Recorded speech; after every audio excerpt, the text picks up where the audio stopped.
The Patriot Way returns, at least for one game. Is the rebuild working? We'll examine here on Patscast. Windy City went quiet, the leaves blew wild. Pats broke through like a rebel child. 9 sacks. Welcome to Patscast. I'm Brad Whitaker. Hard not to feel encouraged after the Patriots defeat the Chicago Bears 19-3. They were 6-point underdogs coming into this game. We know the Bears had struggled a little bit the last couple of weeks, but they hadn't lost at home all season long, and the Patriots played, I wouldn't say perfect, there were a lot of mistakes out there, but they played strong, complementary football, and this is the Patriots I thought we would see if we said the rebuild was working, and it took a long time to get to this point, but running the football effectively, stopping the run enough, not placing too much pressure on Drake May to carry the team.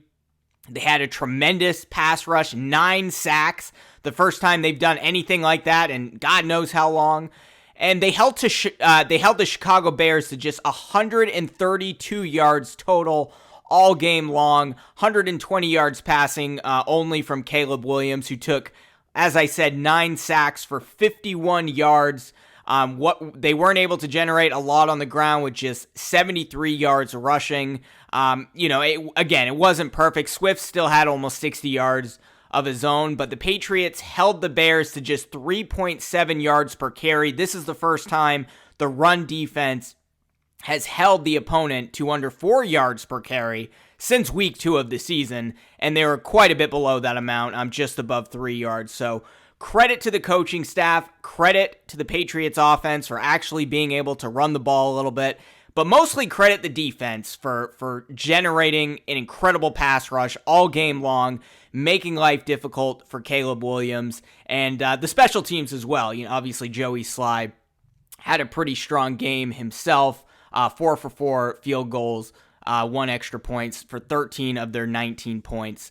So just a great game of complimentary football and exactly what you wanted to see from this team. Doing the little things, playing tougher football than the other team, taking the coaching in, and this is the type of team, you're going to have a talent deficit out there, and the Patriots certainly did against a team like the Chicago Bears, and we all know the weapons they have on the offensive side of the football, but when you have that talent deficit, you can't afford to not do the little things, and the Patriots did the little things today, and that's the type of victory that you can build off of, help the team carry forward, and head into year 2 with Drake May, and actually be a good football team potentially. But, I had a dramatic podcast this week about should they move on for Gerard Mayo? Should they move on from Alex Van Pelt to Marcus Covington? If they play games like this the rest of the season, then all those guys should keep their job, and deservingly so. Now, you have to take this win with a grain of salt. The Chicago Bears are an absolute mess right now. I'll be surprised if Matt Eberflus even has a job heading into next week. We talked earlier in this week on the podcast about, hey, if the Patriots have the guts to move on from Gerard Mayo, maybe they can consider offensive coordinator Ben Johnson from Chicago. Well, Ben Johnson, many Chicago Bears fans expected Eberflus to be gone this past offseason, and Ben Johnson reportedly wanted that job from everything that I've heard, which is a big reason why I think he ultimately chose to stay in Detroit another year as offensive coordinator. It seems like it's his job if he wants it. Eberflus probably going to be gone, maybe as soon as this week, but certainly by the offseason, especially once you consider how difficult the Chicago Bears, their remaining schedule actually is. I mean, they have to go against all those tough NFC North opponents that are all basically Super Bowl contenders, the Packers, the Vikings, the Lions. I think they're playing 2 of those teams at least twice. And then they have a game against the San Francisco 49ers and the Seattle Seahawks. Like, that's the rest of their schedule. So it's going to be tough times ahead for the Chicago Bears. This was a game they could not afford to lose.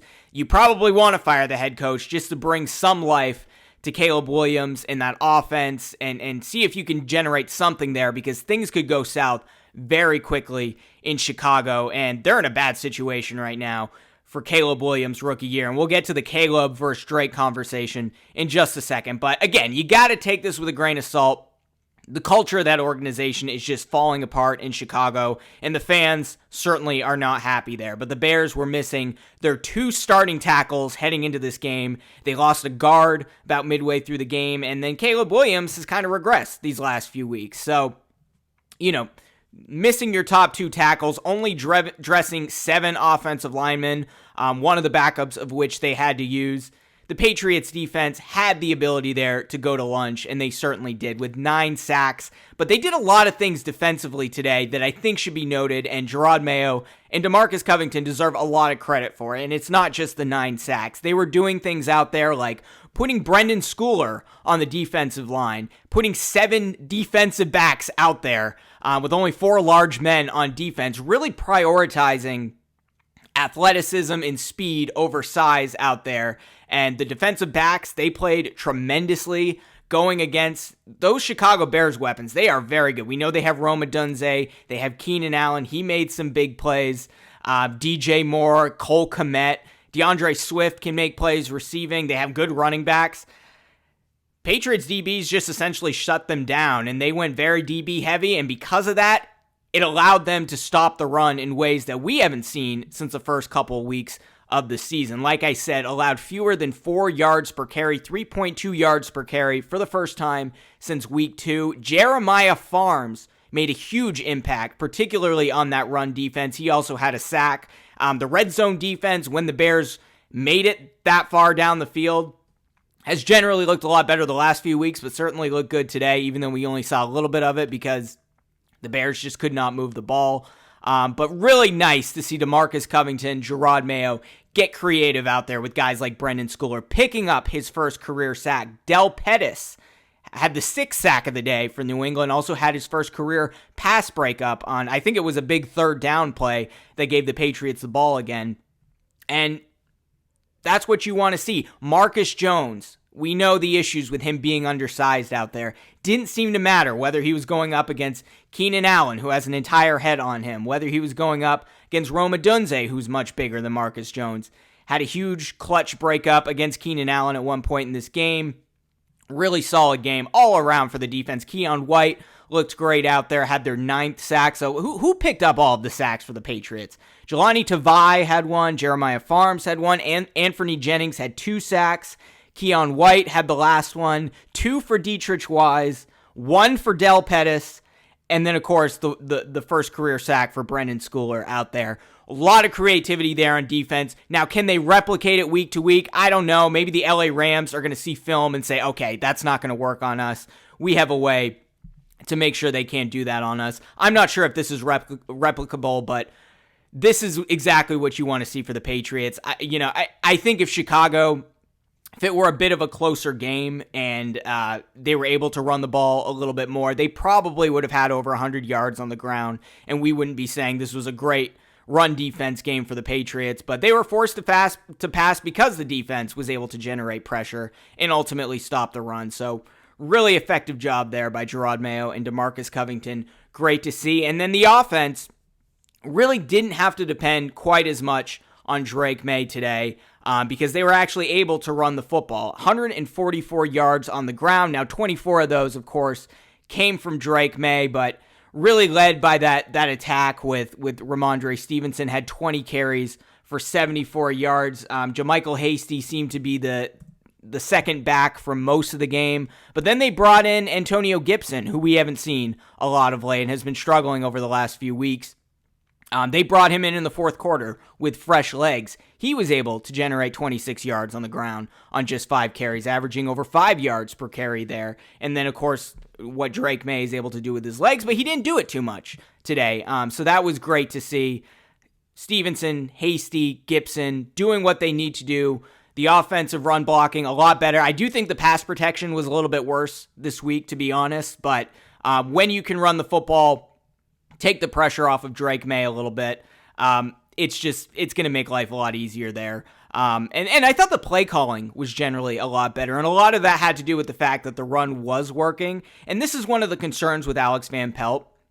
If the run isn't working, he does not have a lot of tools in his bag to make up for it. But when it is working, you see why he is an offensive coordinator in this league. Lots of play action. They had a great play action there where I was expecting the Patriots to run. The Bears were expecting the Patriots to run near the goal line. Play action call.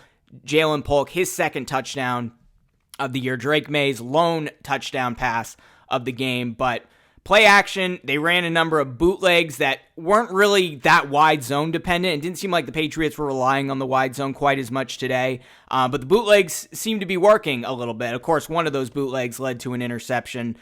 So, there were some down plays for Drake May for sure. That interception was really bad. Bootleg rollout. I think he saw the defender underneath there, was TJ Edwards. Thought he could just kind of float the ball over his head.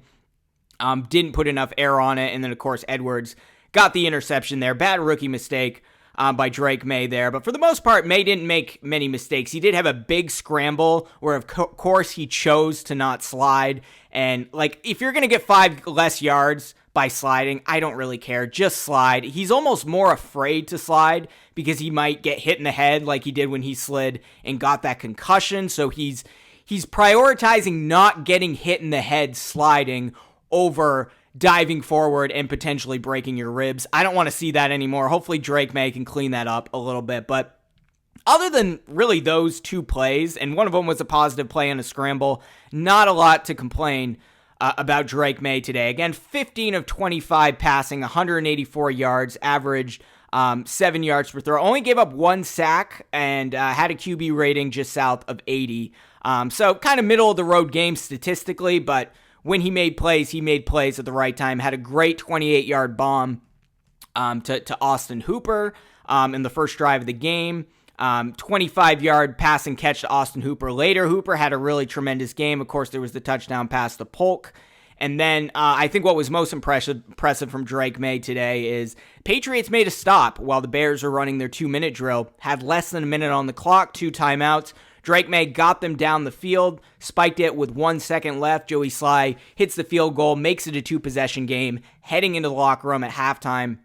A real buzzkill for the Chicago Bears there that ultimately helped the Patriots get a big lead and really control the game the rest of the way. So what did Austin Hooper? Yeah, he led the team in terms of yards, 3 catches for 64 yards on 4 targets. So really good game there for Austin Hooper. Hunter Henry didn't really do much. He only had 1 catch for 14 yards. So Patriots didn't have to rely on Drake May as much. They didn't have to rely on Hunter Henry as much. Overall, Pats were prepared after a rough week of practice. I don't know why Gerard Mayo and the players tell the media this when they have a rough week of practice, but apparently it was not a good week. But they made the most of it, obviously, and they responded to the coaching. As we heard on the Fox broadcast, Drake May asked Alex Van Pelt for the first time, can I address the offense in the team meeting? He addressed the offense, gave some sort of speech. Clearly it worked. Team responded to that. They responded to the coaching. My only real complaint, that Gerard Mayo decided to sit, or maybe this was Alex Van Pelt's decision, decided to sit Kendrick Bourne to give the young guys a chance to play, which I'm okay with at this point. Patriots aren't making the playoffs. Kendrick Bourne is recovering from an injury. Give the young guys a shot. But if you're going to do that, why don't you just sit KJ Osborne, who didn't do a damn thing out there? 0 receptions, 1 target the entire game. I think Javon Baker was in the game for just a few snaps. Really was a non-factor out there. Put in Baker instead of KJ Osborne. They brought in KJ Osborne as kind of this bridge veteran wide receiver who's going to be a leader in the locker room, and he's been nothing like that. It hasn't gone anything like that all season long. Just complaining to the media, asking to be traded indirectly. Osborne just has not been that leader. I would consider cutting him right now just to give Javon Baker a little bit more of a shot. And yeah, it sounds like there are some issues with Baker in terms of running the correct routes, maybe in terms of blocking, but I have heard that he's improved. He's been playing a lot more the last few weeks, but I think he only had 1 target last week, wasn't targeted at all today. Got to give Baker a shot beyond just special teams where they kick the ball through the back of the end zone. I'd like to see that a little bit more. But overall, very happy with the coaching today. And I'm going to quiet down the talk about new coaching in the offseason at this point, because if the Patriots continue to play like this, even if they don't win football games, that is encouraging because this was the Patriot way. complementary football, running the football, stopping the run, and not putting too much pressure on your quarterback. Felt like week 1 against Cincinnati, felt like Bill Belichick was coaching the team again today. So overall, a great victory. And you have to feel pretty good about the organization going forward after a win like this, because number 1 overall pick, Caleb Williams on the other side of the football with the Chicago Bears really struggled today. We know it's a rough coaching situation right there in Chicago. They're hoping to get Ben Johnson this offseason as head coach. I suspect that's probably what will happen. As much as I talk about Gerard Mayo potentially leaving, he probably has at least a 2-year grace period. But this is the type of win the Patriots really should carry forward with. And they know they have their quarterback now, Drake May. And when you can run the football effectively like they did today, that's something that you can build on going forward. And I feel much better at having Drake May as our quarterback than the Chicago Bears fans probably feel right now with Caleb Williams. Caleb Williams, he had a really strong 3-week stretch this season where you're like, okay, this is the guy we thought, but has regressed quite a bit the last couple of weeks. And just the difference in body language between Drake May and Caleb Williams is really stark. I mean, Caleb Williams just rolling his eyes throughout the game, visible frustration. Drake May just kind of has that stone cold Eli Manning look on his face the entire game, whether the game's going well or whether it's going poorly. Drake May, he's tough, still took a lot of hits today, some of which were his fault, certainly, but May is the type of guy who's resilient, who's going to bounce back, still hasn't had a good offensive line since he was in high school, and they're still generating offense, but they didn't have to have him put on the cape this week like he did last week against Tennessee. So, I think Jaden Daniels right now gets the number 1 spot. I think he's in the MVP conversation, certainly Rookie of the Year. But as of this point, I'd put Drake May ahead of Caleb Williams there. And I think long-term, with the raw traits that May has, he by far has the highest ceiling of any of these quarterbacks. So, look, we got the QB. The coaching seemed to work, at least this week. Certainly got to beef up that offensive line, get them healthy, add another weapon at wide receiver, get the defense healthy again. The DBs for the Patriots, tremendous today. Really need a solid edge rusher. You're not going to have the Chicago Bears offensive line missing 2 tackles week after week. They still need that, but this was such an encouraging victory. And it's hard not to feel good about the Patriots going forward, coming out of a game like this. Now, they got Sean McVay, one of the smartest coaches in the league, coming to New England next week. Off of a short week, they are playing Monday Night Football, so that will be an interesting game. And a real strong tell at just how this coaching staff may be long-term and might factor in to whether guys like Alex Van Pelt and DeMarcus Covington are back next year. If the Patriots play like this next week against the Rams, even if they don't win, then I think all these guys probably deserve to be back for another year. But it starts with running the football, starts with stopping the run, it starts with being the tougher team out there. That's what the Patriots were today, and that's what the Patriots really haven't been since week 1 against Cincinnati. So really encouraging victory, their best win of the season by far. I put it ahead of week 1 against Cincinnati. And, they had a lot of silver linings coming off of the loss against Tennessee last week. So they're continuing to improve week after week. We're starting to see that now. That's what we wanted the rebuild to ultimately look like. So, going to cool off the coaching staff conversation for at least a week, and we can revisit the hot seat conversation next week if the Pats struggle against the Rams. But hopefully that's not the case, and we got some foundation to build upon going forward here. But let me know what you thought of the game in the comments below. Also, curious to hear from you. What do you think of the silver pants and the white jerseys? Do you like this combination? Overall, I like all of the combinations except for the blue-on-blue monochrome pajama-style home jerseys. And it sounds like the Patriots are at the end of their uniform cycle, so I would expect them to potentially have new uniforms heading into next season. So perhaps that's why they're trying out all these different combinations. But I do kind of like the 90s look of the white on silver. Got to wear the blue socks. Need a little bit more blue in there. But blue top, silver pants at home, and then I'm good with the 2 different road combinations. And if the Patriots renew those jerseys another year, I do like those looks, but they got to get rid of the all blue monochrome. I think all the Patriots fans agree with me on that. It's just not a good look. Doesn't really look like an NFL team out there. It looks like a high school team. So, but yeah, let me know what you think on the jerseys too in the comments below. If you like this video, if you're watching on YouTube, be sure to smash that like button, subscribe to this channel, hit that notification bell, or subscribe if you're listening on Apple Podcasts or Spotify, and we'll see you throughout the week. Windy City went quiet, the leaves blew wild. Pats broke through like a rebel child. 9 sacks falling like a stormy rain. Drake May riding fast on a victory train. Pats cast riding on the waves of fame. Echoes through Chicago calling out the name. We won the fight, we beat the odds. Pats cast roars like the thundering gods.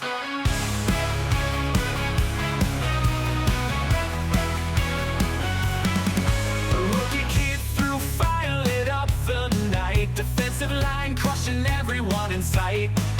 Victory ain't silent, hear the roaring crowd. Pass cast takes the city singing loud. Pass cast riding on the waves of fame. Echoes through Chicago calling out the name. We won the fight, we beat the odds. Pass cast roars like the thundering gods. Blown away by grit and tenacity, overcoming every single calamity. Fans unite in a wild celebration. Pats cast brings a stormy jubilation.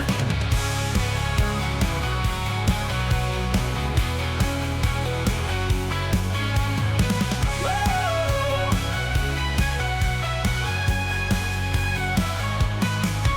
Cody lights dim as we steal the show. Drake May star about to glow. Tough times behind in the battle zone. Pass cast takes us all to the